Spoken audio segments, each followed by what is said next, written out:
Yeah, what's going on, everybody? This is Romy Mack. You see me in a very relaxed attire.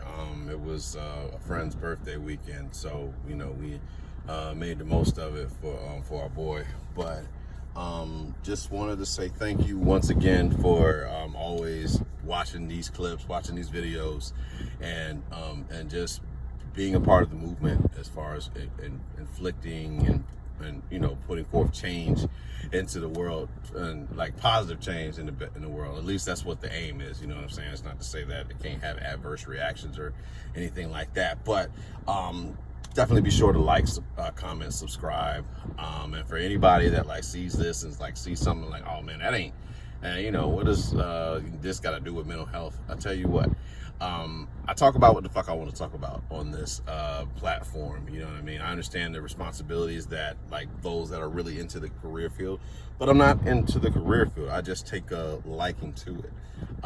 You know what I mean? I'm not a doctor by any means. I'm not claiming to be one. I'm just a black man with an opinion. That's it. A human. I'm human, more importantly. And so if you don't like the channel, change it. You know what I mean? That's just for anyone that might have an issue with anything that's being said on here that you don't necessarily agree with. But I mean, we got to get to a point where we're just open to have conversation about different perspectives. But I'm extremely grateful for all of you that check the shows out whenever you can. You know what I mean? Whether it's for a minute, whether it's for the entire show. I mean, it still makes a difference. You know what I'm saying? Like to have that spark. A spark can come in a matter of seconds. You might get inspired by something, and that's pretty much all we wanted to do. So thank you to everybody that watches each show. Again, like, comment, subscribe. It means a lot. It does great for the algorithm. I'll really be grateful if you did do that. And yeah, enjoy the show.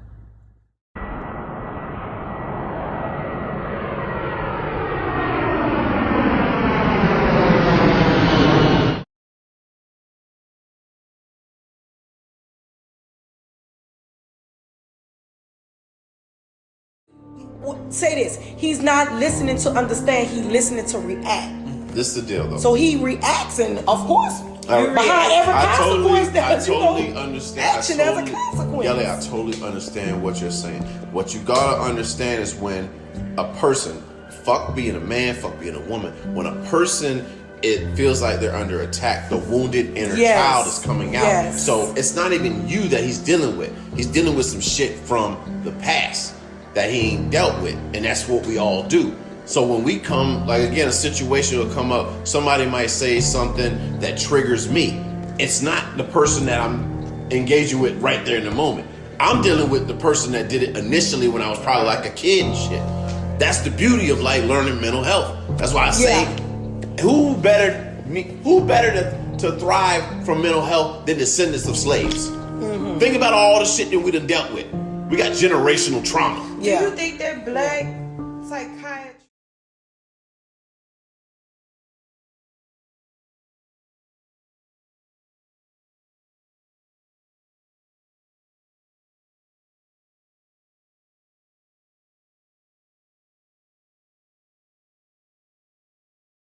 Like the world don't revolve around your ass, you know what I mean?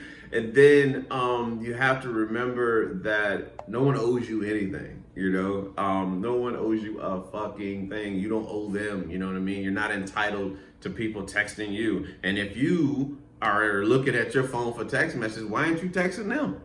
I mean, obviously you thinking about them, so why aren't you texting them? Who the fuck are you?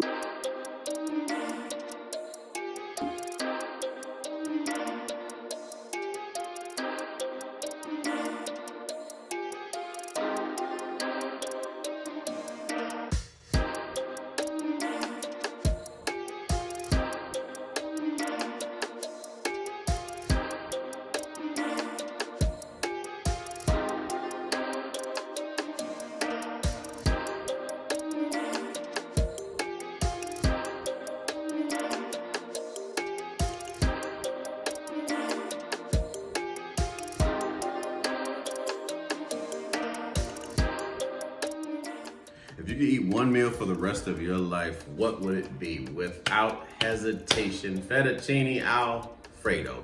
Part Italian, I say that jokingly, but I mean, I might as well be, as much as I love fettuccine alfredo. You'd be very hard pressed to see me turn down fettuccine alfredo. But I would use that. I mean, I could use that before the gym, you know what I'm saying? Some carbs and shit, like before the gym. I use it as a delicacy when I'm not at the gym. Yeah, I mean, it's just something that, I don't know. I remember the first time I had it, because we didn't really eat many white sauces growing up, you know what I'm saying? It's just spaghetti, that was it. It was just red sauce, like spaghetti in the house and whatnot. But when went to the Air Force, I think we went to Olive Garden, and y'all know where I'm going. Seafood Alfredo, like the scallops, the shrimp. I mean, a lot of people don't really like scallops because of the texture and shit like that, but I was in heaven. So from that point on, and you know, I run shit in the ground. Like when I like something, I want to have every version of that everywhere I go. So like, you know, for a while it was Olive Garden with Seafood Alfredo. So you figure 04 until I got introduced to Bahama Breeze.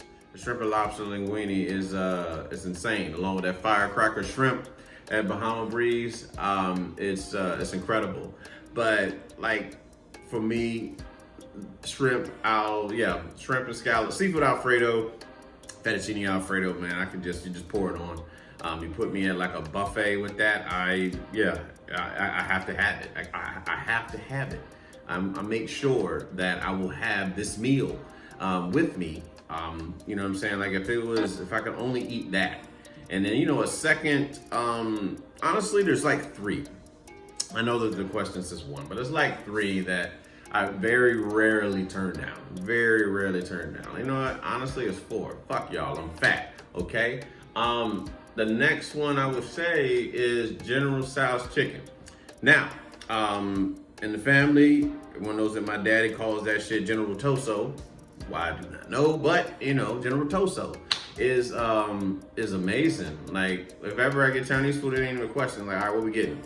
You know, we used to go to Shanghai Homestead, you know, like the Shanghai Chinese spot that would be right there by the base. Yo, give me C21.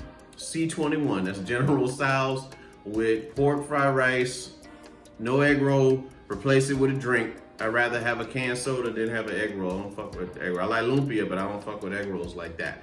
But General Tso is another one that, like, again, they're very close. They're very close. But obviously, of all, I would definitely take fettuccine Alfredo. Third coming in would be cheeseburger, macaroni, hamburger helper, right? That was like, it just makes me feel like a kid again.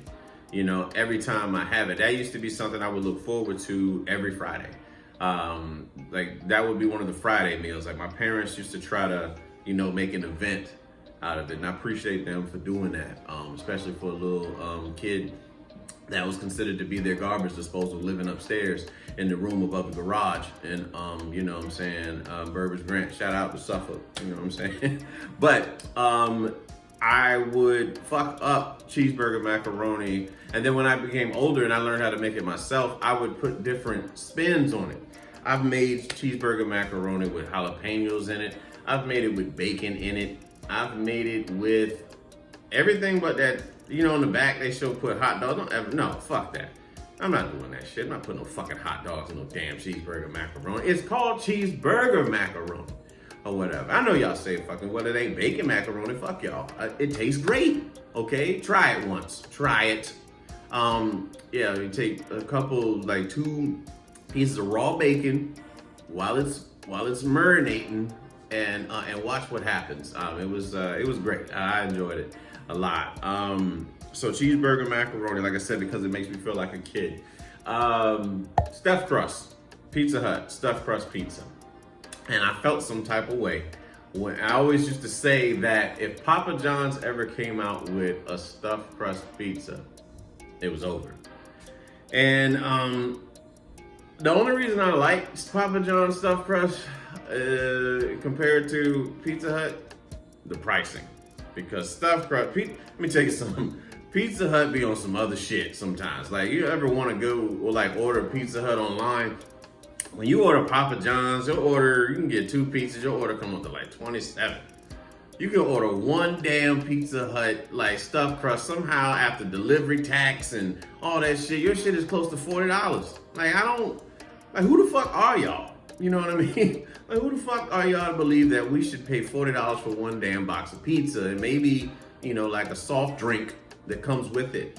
But stuffed crust from Pizza Hut, I remember the first time it came out, the commercials that used to do it, they actually had Donald Trump on one of the commercials. I actually saw that shit on YouTube the other day, like one of the first ones that they used to have. But I used to love some stuffed crust fucking pizza. Still, I mean, like I said, still do. But like that feeling when you're a kid, and it's like how they glamorize all that shit, you know what I'm saying? You're living within the fantasy. And it just, it was fucking amazing. But like those 4 meals, they're very close. Like I could bounce around. But fettuccine Alfredo, like, you know what I'm saying? Really, probably just more so like the noodle shit of it.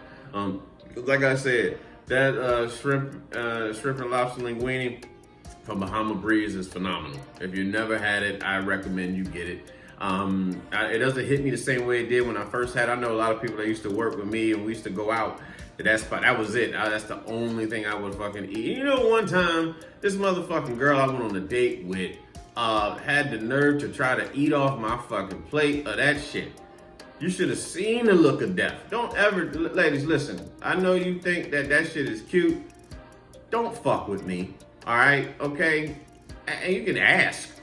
But don't fuck with my shit like that. Don't try to don't try to dominate my meal now. Not one of my favorite meals, nah. But like the fettuccine, the seafood Alfredo from Olive Garden. It's just amazing. Can't go wrong with the garlic bread, the fucking the soup Toscani, the potato shit. What else I get from there? The toasted ravioli, but I mean that's just what goes along. It still sets up the conclusion with the fettuccine Alfredo, the seafood Alfredo, which I love from there. General Tso's chicken. All right, so if ever we order Chinese, like it's like I said, the General Tso's for the dinner. So I used to get like the spare ribs, the boneless spare rib. I used to get the no, I still do now. I just get the house. I get like a pint of the house fried rice, and man, that's really it, yo. But if I go to a buffet, everything's getting inhaled. Germs and bacteria, all that shit floating around at buffets. I'm inhaling everything that's going down at the buffet. Cheeseburger macaroni, like we covered. I from time to time I'll make that just for nostalgic purposes. And of course, Pizza Hut with the stuffed crust. But you gotta catch them when they on sale, because their regular pricing is out of control. Truly out of control.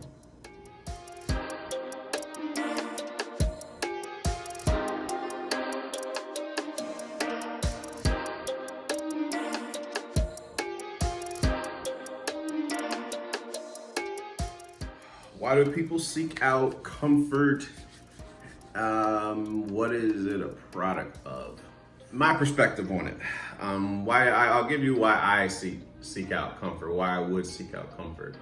It's a matter of safety. And I think it's more about the wounded inner child trying to find something that's safe.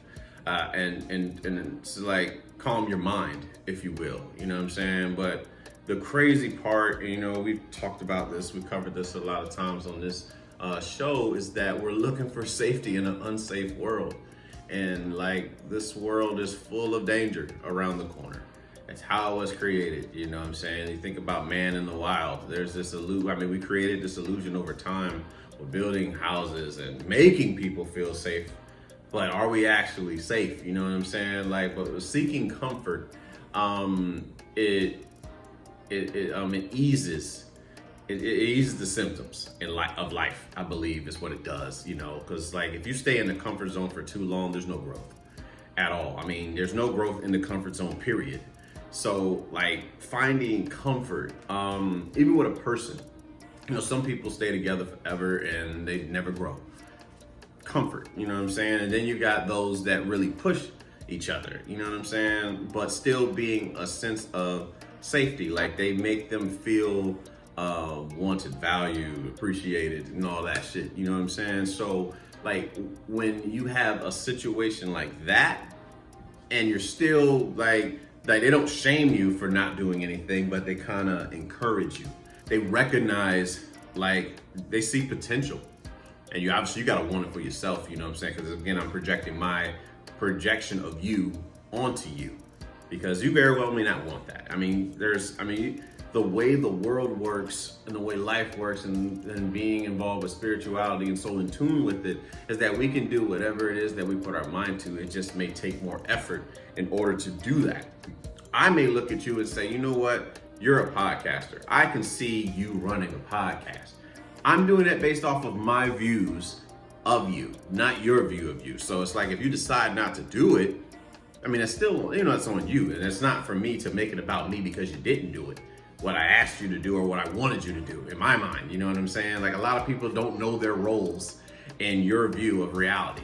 You know what I mean? Like that, and then we get upset because they don't know their roles. Now that's something that was kind of brought to my attention in reading Atlas of the Heart by Brene Brown. You know what I'm saying? Like that book right there is just, you got the series on HBO Max that kind of talks about it. I mean, she goes into depth, she kind of sits in front of a crowd, does like 5 or 6, I forget how many damn episodes it is, but for 30 minutes kind of, goes in on like each particular subject matter involving like emotions and humans and all that stuff, so like those things come up and we just think that for a second that everything's about us and what we want, you know what I'm saying? Like we have no control over anyone else but ourselves. And comfort, you know what I'm saying? Like seeking out comfort, it feels good. You know what I'm saying? Like it feels good. And that's the thing, like we can be slaves to pleasure. You know what I mean? Like feeling good all the time, especially with the internet and social media, instant gratification, that hit of dopamine, that's our fix. You know what I'm saying? We are junkies. We are fucking technology junkies. We are looking at our phones every so often. I mean, if you're like me, I actually have to hide my phone from myself. I have to save myself from myself because of the addiction that, that phone can be, or a device, whatever it is, to try to live in the present moment. And I think, and I honestly, to connect it all, I think I look at that phone to feel safe, to find comfort, to know that I'm not alone. And the ego, wants what it wants, you know what I'm saying, when it does. And if, let's say sometimes you look at your phone, it's been like a while, and those times, I think we've all been there, you look at your phone and ain't nobody sent you nothing, like, and you're like, damn, what's wrong with me? And it ain't got shit to do with you, ain't nothing gonna do with you. Like the world don't revolve around your ass, you know what I mean? And then you have to remember that no one owes you anything, no one owes you a fucking thing. You don't owe them, you know what I mean? You're not entitled to people texting you. And if you are looking at your phone for text messages, why aren't you texting them? I mean, obviously you thinking about them, so why aren't you texting them? Who the fuck are you? You know what I mean? That ego can fuck with you that way. But comfort food. I said comfort food. No, not comfort food. Shit. Like comfort. And what is that a product of? It can be a product of many things, I believe. I believe it can be a product of more so like how you were raised, what you saw while growing up, you know what I mean? Like if you were a type of person that you felt like you were constantly living in hell, like there has to be something greater than this, then you will find comfort in anything that smiles at you because you didn't feel seen. You know what I'm saying? Like we know a couple people in our lives, like, she ain't got no business talking to no nigga like that.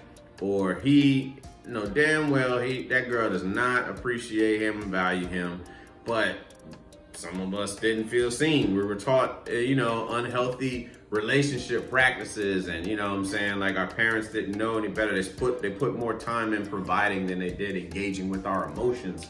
So there's that room for neglect.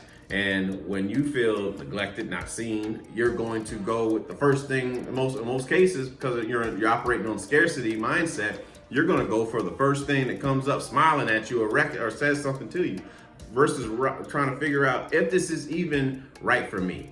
Does it make me, is this best for me, or is it familiar to me? Like this feeling that I'm getting in a sense of chasing or whatever, you know what I mean? Like you find yourself chasing instead of attracting, and that's where we have to be. We have to become what attracts in life, I believe, you know what I mean? Because there's nothing wrong with you. Everybody just got different values. So for comfort, once you learn your values in life and what's important to you will determine what you're attracted to. Because once you improve yourself, the certain things that you used to be attracted to are no longer attractive to you. They didn't change. You did. Your views, your perspective on everything, your views on beauty, your views on life, your views on respect, all those things change. And comfort varies, man. Like if you sit in the same situation for a very, very long time, which a lot of people do in relationships, friendships, jobs, like, of course, that's comfort. Even if you're pissed off, it's comfort because you know what it is. You're not going through life trying to figure out what's on the other side. And that's what a lot of people, I believe, a lot of us do. I mean, I know I dealt with for a long time is fear of what's on the other side, afraid to take chances. But you got to be willing to take chances. If you don't take chances, you don't take risks, you'll live a safe life. And when you look back, what do you have to talk about? What are you going to tell your grandkids? What are you going to tell your great grandkids? What are you going to tell your friends if they're still alive? You know what I mean? Like, you want to be able to say, I took a risk on something. And take a risk. You got to be careful with that comfort shit. You know what I'm saying? Like, I believe everything should be evolving. The people that you go to for comfort, they should be evolving too. You should be evolving. I'm not gonna say you should. I'm not gonna tell you what to do with your fucking life. It's recommended by me to evolve, you know what I'm saying? Just for yourself, you know what I'm saying? It just makes you feel, every day feels like a new day when you're constantly evolving. When you do the same thing every time, you already know that person will be watching that TV show. You know, you come home, they sitting right there in that damn recliner. You know, they sitting over there on that couch. You know she's gonna be on the phone talking to her boyfriend, going through the hallways, whatever, you know what I'm saying? You gotta tell that kid to take that down. You know, all these different things, you know what I'm saying? When you live in a sense of pattern work. But when you're trying to evolve, you do different things. You know what I'm saying? You try different things. So comfort. We seek comfort for safety, I believe. I truthfully believe we feel comfort for safety, to know that we're not alone, because we're tribal individuals. We're very tribal, and we don't want to feel left out. But we're okay just as we are. We are a force just by ourselves now. Together as a group, you know what I'm saying, it's menacing, you know what I'm saying, delightful, whatever term you want to use, however you want to look at it. But I think that most of us do it because we're just tribal people and we just don't want to feel alone. And truth be told, we're all human, so we're never alone.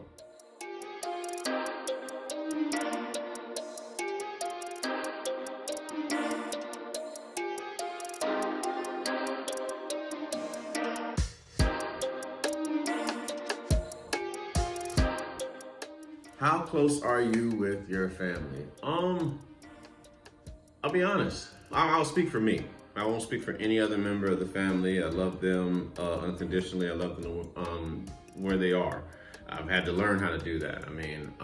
But I would say that we're not close. You know what I'm saying? Like, and in the sense that it's not like a bitterness type thing. You know what I'm saying? Like I'm bitter anymore, that is. I'll say that for sure. I was definitely bitter for a long time. I won't even kid nobody. Was really just thinking the world was about me. Everything was about me. Everything that somebody else did, I had to be responsible for. The world revolved around me, and I had some growing to do. So it's challenging, but getting back to my point about, like, it's not about bitterness or anything like that. I believe that we've all gone through our sense of trauma, pain, you know what I'm saying? Like, if we don't know, we ain't too familiar with like mental health and shit like that, we don't know that it's trauma and pain that's kind of veered us off, because the brain is going to avoid pain at all costs. You know what I mean? So like if I go around this person and it's going to lead to confrontation like constantly, I don't want to be around them. But if I'm in a situation where I have to rely upon them, then it's like feeling like a slave. You know what I mean? And once you get over that, like that feeling, you know what I'm saying, of like feeling like you had to rely upon this person just to survive, you don't want to come around that because you're still reminded of the pain that was caused to you indirectly. I don't think it's purposeful. I believe that most people don't set out to do like wrong. I think most people believe that they're right with what they're doing, and you don't realize how it's affecting that other person because you're only looking at it from your view. You don't take into account how they feel, and most families, they kind of do that because it's a survival technique. Like, this is what my mother did, this is what my father did, so it worked. It worked for them. I turned out okay. Let them tell it. You know what I'm saying? But when you do that, you get built up, and when you feel like you're not heard, you suppress a lot of what you're feeling on the inside. You know, to keep the peace. Not avoid confrontation. You don't feel heard, so there's no point of talking, and then you just you fester in all this emotion, all this anger, unresolved issues from childhood, resonating in other shit, manifesting itself in other things that happen in your life, and before you know it, somebody says the wrong thing, and then it explodes, and then you see a pattern of this, like people just doing the very same shit. Like, every time these two individuals come around each other, they don't know how to get along with one another because, again, we're talking at each other, not to each other. If we're able to just sit, you know what I'm saying, and just listen to each other talk, like how speak on their perspective. I always say this. I used to say this with to my grandma. As I was learning more, like during COVID, and I was learning about mental health. I say, Grandma, you know what? You'd be surprised. You'd be amazed at listening to each of your kids give their perspective of what it was like growing up in the house with you. You know what I'm saying? And that's no knock at my grandma. This is just, we're talking about experiences. And that's for anybody, like in all families. I encourage, if you really do want to heal, if you do want to have family functions and made that family operate in a healthier sense, I think it would be very beneficial to have something to where you have a forum where you just sit down and everybody gives their perspective. They do it in family, family mental health therapy, family therapy, and shit, family counseling and shit like that, where you almost like like you play roles. Like, I want you to be this person and that person, but giving your perspective without any judgment. But that's very key because like some families, my family placed a lot of judgment on people because they don't think the way that they do, or they don't see things the way that they do, and they place judgment based off of where they are in the hierarchy, and they kind of, bring that down upon people. So what that does is make people feel unheard and judged, not accepted, where they have to create characters. And that's the thing, so it's like you find yourself creating these characters just to survive, whether you wear these social masks to be around one another, and that's just to operate, like to operate as a family without letting it go too crazy. I felt like for me, my role, I felt like it was my role to keep the family together, my family, like to keep the family laughing, to keep the family smiling in order to be loved, or like keeping the peace, because if I felt like I didn't, I wouldn't be. You know what I mean? And it's like they're not focused on that. Truth be told, the family's not focused on love. You don't just think about love, you just love. But when you've been separated from it and you've been put in a traumatic situation, you're looking for that safety, that love from your family, and they're still going on with their life. You know what I mean? And but you're thinking about yours, and when you don't get that love that you thought you were going to get, it's a certain type of love, a specific love that you're looking for that they may not be able to give, or they might not even know that you even want this shit. But when you do that, you know, you get lost in your own mind. You start creating assumptions why people did that shit. You know what I'm saying? You take things personal, and your ego just gets the best of you. And before you know it, you've created an entire fucking narrative as to why your family does what they do. You know what I mean? But truth be told, we all have a story. We all have, we all deal with pain in our own way. And, you know, I just believe that families will work a lot better if we work on listening to one another. Like, you actually sit down and talk to one another about, like, what it was like growing up. Anything harboring inside you, like, to be able to have that conversation. I believe that my family and other families would be a hell of a lot closer if they were able to talk about a lot of the shit that's been festering, harboring. You know what I'm saying? Like, none of the passive aggressive shit that you might say to this particular family member, but you don't say it to the person that you actually have the issue with. You know what I mean? And that's just how it is. Like, because if we saw them in a box, not breathing, nothing there, we'd be sad. We'd be wanting to say a whole bunch of things. But for whatever reason, we don't have the courage yet. We don't have the courage to be vulnerable, because feelings mean you're weak, and let that be told. But that couldn't be anything further from the truth. And you know, like I said, I'm grateful for the time spent with my family. And as far as like I said, the closeness aspect, we're not as close as we could be because we don't feel like we can be as vulnerable. And I want my family to know, like, if they're watching this or hearing about this, whatever, like, you know, there's never going to be judgment around me ever again for whatever it is that you got going on. I love you unconditionally. I do my best to love you and everyone that I value unconditionally. And if we all can do that, I believe that we'll recognize how much alike we are between our stories and what we went through. You know what I'm saying? I've had conversations with many people that ain't even in my family, and they go through the same shit. I'm like, damn, you went through that shit too?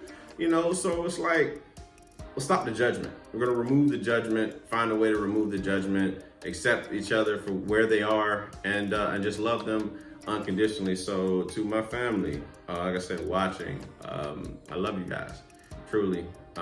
Forgive me for what I didn't know, with a lot of the things that I may have done to you. And I definitely doing my best to forgive anyone that's ever done anything to me, family, whatever.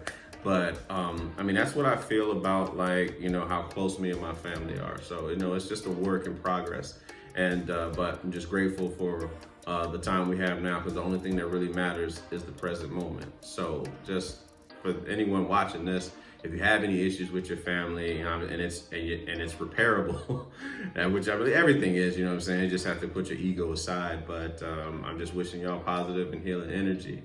And yeah, that's all I got.